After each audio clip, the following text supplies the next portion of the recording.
new government take over already, but I still haven't seen results yet. Every morning in Johor Bahru, you see 50,000 Malaysians on motorbike going to Singapore, working as cheap labor. If the pay is low now, then by the time the person retired, he would not have EPF saving. Our work is to ensure that there are more investment, and this investment result in better pay, better job, better business environment, and eventually we have a second takeoff as far as the economy is concerned. And we will need to present ourselves as government and to explain to the public that there is hope and this nation will be a better nation. Give us some time. Alright everyone, welcome back to our show. Today we have a very special episode, and right now you can probably see this man right here is super familiar to you guys. Yeah, if you still need an introduction, yeah, he is YB Liew Tong, the Deputy Minister of MITI. Yeah, welcome to our show. Thank you. Alright, so YB, I noticed... Just call me Chin Tong. Okay. Yeah. So Chin Tong, I noticed one thing, right? MITI recently changed their name. Yeah, and now it's no more called international trade, yeah, but it's called investment trade, right? Malaysia Investment, trade, and industry. Industry, yeah. Why suddenly change name, man? Well, the acronym is still the same, MITI, but since a long time ago, MITI has three divisions. Investment, trade, and industry divisions. So within the organization, investment has already been a very major part of our work. My minister, Tong decided that might as well just tell everyone that investment is a key function of the ministry. Actually, I kind of like that change when I first heard it, because the fact that last time when you just look at MITI and you say it's international trade, right, it doesn't make the investment part stand out. But actually the main point of this international trade is actually investment, and it kind of brings the nation towards a very investment focused period, because to a certain extent, my personal opinion is that Malaysia really needs FDI at this point, and that's where we can change our nation significantly. I think we need FDI and we need a DDI as well. So this idea that we only need FDI may not necessarily be true. In fact, there are funds, there are money, there are Malaysian money, just that there has not been enough investable opportunities. So our work is to ensure that there are more investment, and this investment result in better pay, better job, better business environment, and eventually we have a second takeoff as far as the economy is concerned. It's very interesting that just now you mentioned this thing, right? You were saying that there's lack of investment opportunity. That's number one. And the second thing you mentioned is the second takeoff. Okay, tell me a little bit more on the first part, right? What do you mean by in the past you feel like Malaysia may not have that kind of investment opportunity for investors? We have not unlocked a lot of potential.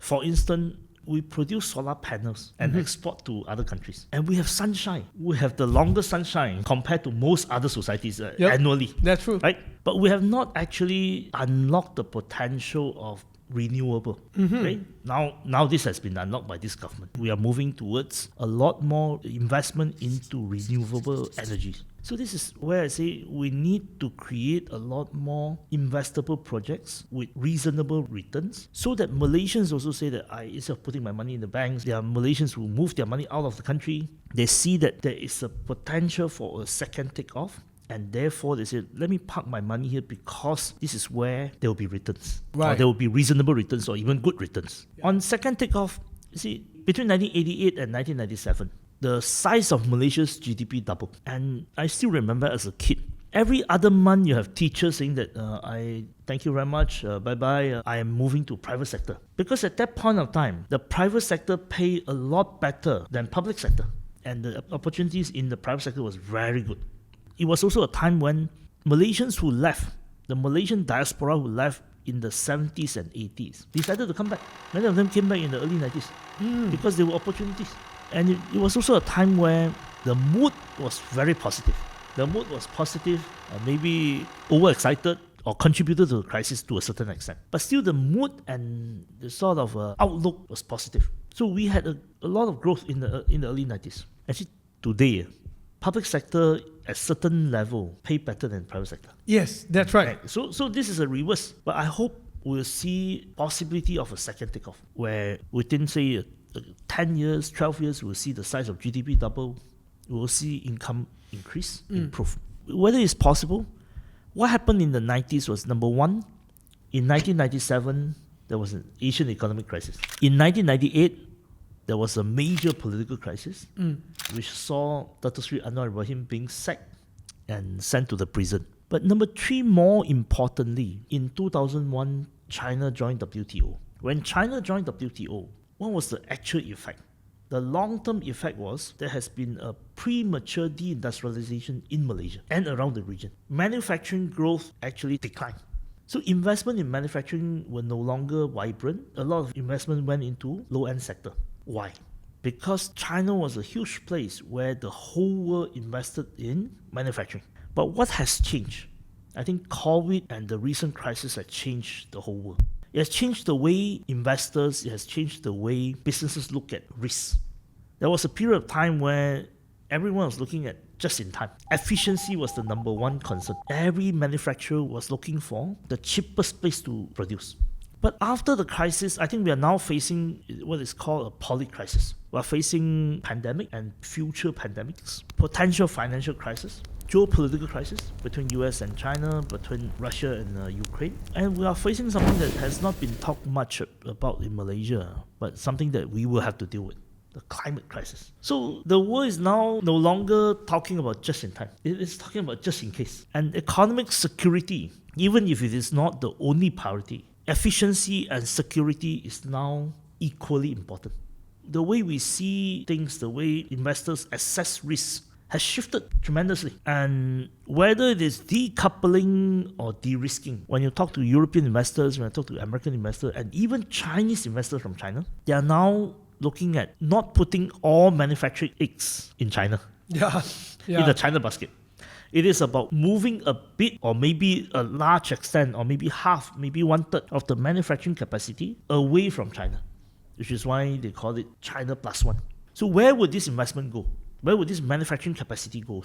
Some may go back to US, their home shore. Some may go to Mexico, which is close to US, which is called nearshoring, near to the US market. Some may go to allies of US, so friendshoring. But for a European firm, it is very difficult to home shore because Europe doesn't have enough electricity supply. Right? So where would they go? The bulk of it will come to Southeast Asia. And in that context, Malaysia occupies an indispensable middle. When it comes to financial center, Singapore is still the major financial center. When it comes to low-cost manufacturing, we're not there because we do not have demographic dividend. If you want to find a low-cost manufacturing center, it is still Vietnam, Indonesia, or to a lesser extent, Thailand. But we occupy an indispensable middle. Not too cheap, but I think sophisticated enough with a very strong workforce, well-educated, reasonably well-versed in English, and also with a common law legal framework. I mean, these are things that investors look at. That's right. So having said that, right, there's one part that I thought was really interesting is the fact that during 1997, you kind of brought my memory back, right? Yeah, I recall, right? That time you always say government pay was lower and then go private sector. Yeah. Then after that, over the last 3 years after I graduated, I recall, then when teachers' salary increased to about 3,000, then a lot of people start saying, must go with government because the pay is actually even better. And it didn't occur to me until you mentioned that, right? And so here's the problem, right? During that time, WTO was signed. Yes, Malaysia, the manufacturer, the decentralized and stuff like that. But how come a country like Singapore, who started at the same footing as us, also highly dependent on labor skills, right? After that, they managed to transform themselves into a financial hub. There's those geographical, smaller population, stuff like that. But they managed to transform. That's the point. But Malaysia, we remain at the same place. It's kind of like we flew, and then we just remain at that altitude, and we just rest there and did not go anywhere ever since after the 97. Since 97, so it has been 25 years. Correct. So we've been just chill, just relax, and everything just remained the same, right? So what was it? I think what went wrong is basically in part because we did not grow, we did not actually move up the ladder, and we're stuck in a low-cost manufacturing environment. So we continue to import unskilled foreign labor, whereas our people are working as cheap labor in Singapore. So we are in a lose-lose situation where our industry continue to work at the low end. We do not invest sufficiently in R&D, yet whatever talent we have, whatever engineer we have, after a few years, they all move to Singapore. Yeah, that's true. Right? So we are in a situation where we did not grow, whereas Singapore became a major financial center modeling Hong Kong. We are now in a different situation now. Malaysia and Singapore is not necessarily in a competitive relationship. Just as Malaysia and Vietnam, Malaysia and Indonesia may not necessarily be in a competitive relationship. During the period of hyper-globalization, Singapore can claim that it's Singapore and the rest of Southeast Asia. Now, we must sometimes put ourselves in the shoes of the investors from Europe and US. If you are sitting in one of the headquarters in Europe, let's say in Munich, you actually don't know which country in Southeast Asia and what's the difference between them. That's true. Yeah? That's true. So you're looking at Southeast Asia as a basket. And unfortunately, for about 20 years, Singapore stands out. And the rest of Southeast Asia, including Malaysia, was part of the basket. Right? So for investors, they basically say Malaysia must benchmark itself against Vietnam. Right? You give me cheaper labor, give me faster or more resources. Because otherwise, the actual benchmark was against China. You can get cheaper resources, you can get cheaper labor in China for an extended period of time, until recently. Now, China is no longer cheap. There are other factors, geopolitical factors and other issues. So now to European investors, when they come into the region, they'll say, okay, I may park my money in Singapore, but I need to see where my factory is. To a European or American executive who are based in Singapore, they want to know whether they can fly to the factory within 3 hours if there's anything happen, which is why Singapore and Johor becomes a natural partner in that sense. Right. So my financial hub may be in Singapore, but if anything happen, I can just drive across the street to see my factory. So the mindset has shifted, which is why I think Malaysia and Singapore may not necessarily be in a competitive relationship. Everyone is now looking at a shorter and more secure supply chain. Previously, they may source most of their materials from China. Today, they may want a more secure supply chain. So for MNC in Penang or Penang and Kulim, they will want to source within the northern region or within Malaysia or within Southeast Asia as much as possible. In that context, it is not necessarily a competition between Malaysia and Vietnam. Okay, if Vietnam can be part of the supply chain, if it is a secure supply chain, they are locked in. Malaysia and Vietnam may not necessarily be in a direct competitive relationship. So I think these are the new development that brings opportunity to Malaysia. Right. I think personally, when we look at the market right now, as I was taking a look at it, Malaysia is slowly moving towards a slightly higher end of the supply chain, right? With the presence of companies that are coming in like Liew Research, like Amazon building the data center and so on. Yeah, and even Tesla coming in right now, right? Do you think that with all these companies coming in, it will lead the higher wage payment, because it's known that this kind of company generally pays very well and hire the top talents, right? Will it kind of like spur this competition among Malaysian SMEs and them, and then like they will end up paying more, and then Malaysian company also was like, okay, let us also pay more lah. And then the fact that my customer is here already, I cut costs a bit, because many of these guys who are coming in, their suppliers are actually also Malaysian company anyway. So it kind of like cut short that delivery time and cut their costs. So do you think that that's going to happen? I think that is likely to happen. Of course, government has to also put in policies, and as a societies, we will have to have a different views. Employers in general will have to have a different views on how we see pay and how we see the labor market. In my position, there are many people who came to me and say that, Malaysia don't have enough talent. My usual reply is always that we have no talent problem. There's only a pay problem. Agree? Most employers up until today refuse to acknowledge that the Malaysian labor market and Singapore labor market is virtually one labor market. Because if you don't like to work here, especially if you are qualified, you can just move across the streets. The cost of moving across the street is very minimal. Yep. Therefore, you're virtually almost one single labor market. Yeah. True. There are many Johorians also. Their life goal is after graduate from Malaysia, go to Singapore. Because it's just across the streets. And my constituencies of my state seat of Perling and my parliamentary seat of Iskandar Puteri is just at the doorstep of Singapore. And every morning in Johor Bahru, you see 50,000 Malaysians on motorbike going to Singapore, working as cheap labor. Not to mention those who are already staying or residing in Singapore. Yeah. But there are at least 50,000 who are on motorbike going to Singapore, working at jobs that pay only 2,000 Sing. Of course, 2,000 Sing, when you convert, is very substantial. Yeah, about right? Close to 10K, man. Or 6-7K, or a bit more than that. But do they live a decent life? And are they actually fulfilling their dreams? Not necessarily. They are very often working one rung lower than what they were qualified for. Yes. So you think about this, I asked many of them. Over the years, I've talked to so many of them. Consistently, you ask them, how much are you prepared to come back? The consistent formula is that you pay me 2/3, I come back. 2/3. Yeah. So if I earn about 6,000, 7,000 ringgit after conversion, if I get about 4,000 each year, I'll stay here. Because life is reasonably good here compared to working in Singapore. But if I don't get 2/3 of Singapore pay, I can't stay here. Because my family cannot survive. I need to pay bills. I need to put food on the table. See, in 2021, which is the latest statistics, the median wage of Malaysia was only 2,250 ringgit.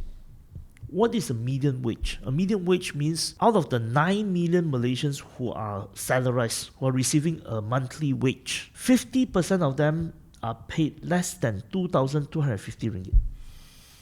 This is very low. 50% of them. 50% of them.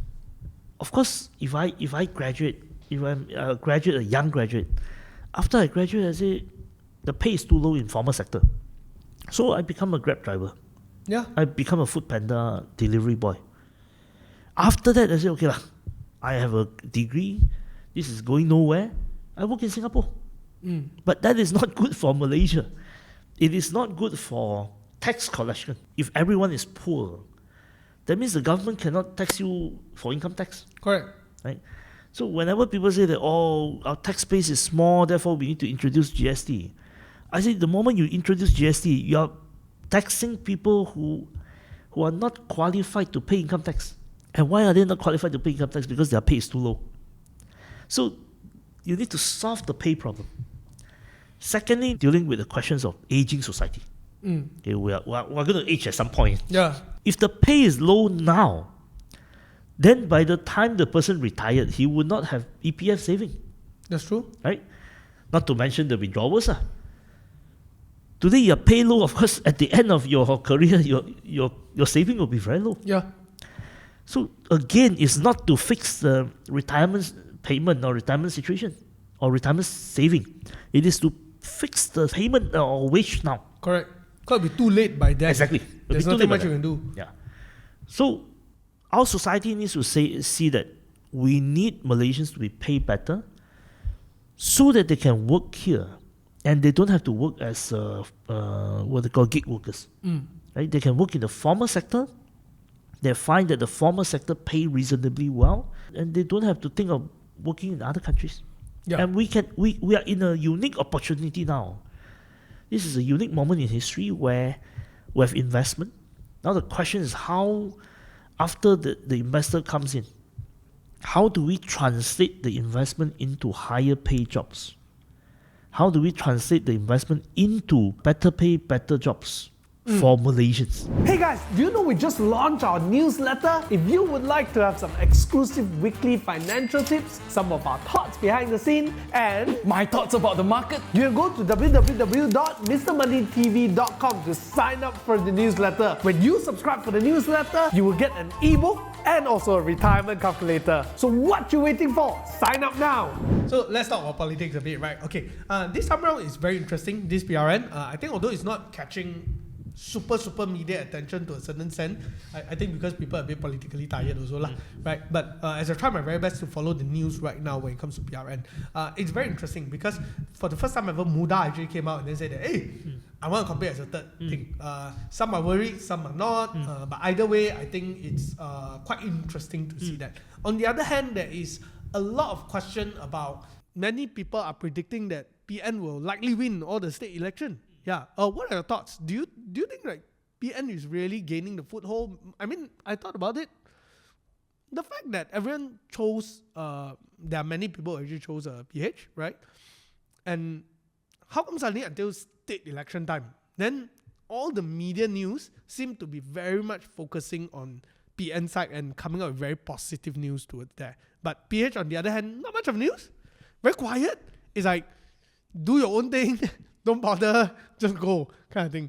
This is a difficult election in the sense that we have just taken power, say about 7 or 8 months ago. Expectations are very high. But at the same time, it takes time to get things done. So the opposition is now playing an opposition game, trying to galvanize the ground by galvanizing dissatisfaction.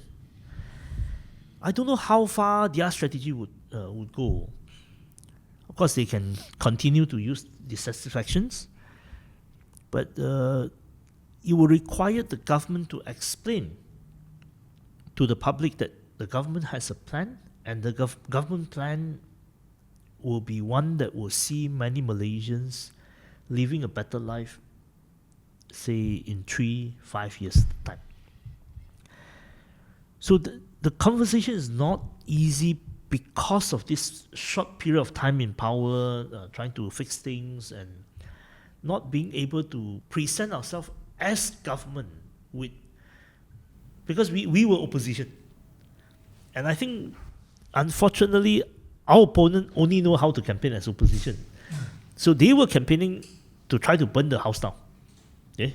Every issue is an issue to try to burn the house down. And we will need to present ourselves as government and to explain to the public that there is hope and this nation will be a better nation. Give us some time. Yeah. So that difficult adaptation perhaps will give the impression that at the moment the unity government, in terms of media strength, in terms of ideas, doesn't actually say enough. Yep. Compared to our opponent by when they start creating one after another issues. But the position is that I think at the end of the day, voters wants to see, or the majority of swing voters wants to see a better nation and wants to see their life improve. Yep. So we must be able to assure them. Right. So from what I can see, it's truly this time around the unity government's approach is very much, I'm just going to show you by results in the next few years. Just give us some time kind of approach, right? Rather than just keep firing up the news. We cannot fight fire with fire. See, the challenge for us is that our opponent is trying to burn the house down. Many Malaysians are very anxious about the future, actually. Yeah, and they are wondering like, hey, new government take over already, but I still haven't seen results yet. You know, some are impatient, some say wait. What are your last words to Malaysian? If there's anything that you can say to them, right? When they ask you, what are you guys doing? What can we see in the near future? I'm impatient right now, right? What will you say to them? Let's leave that as a last word for today's episode. The last time that most Malaysians felt that the country was rising and the country will be better and better was probably 1997. So we are now trying to reverse a 25-year gap or a 25-year period in which most Malaysians lost hope. I would say give us time, but let's do it together. It is not just about the politicians, it's not just about the ministers, but it's about all of us doing this together to discover Malaysia's potential and to create a second economic takeoff for all Malaysians. All right, thank you very much. I hope when I see you in the next 3 to 5 years, we are going to be having this conversation again, but at a different level. Sure. Thank you very much for serving the nation. Thank you. See you. Thank you.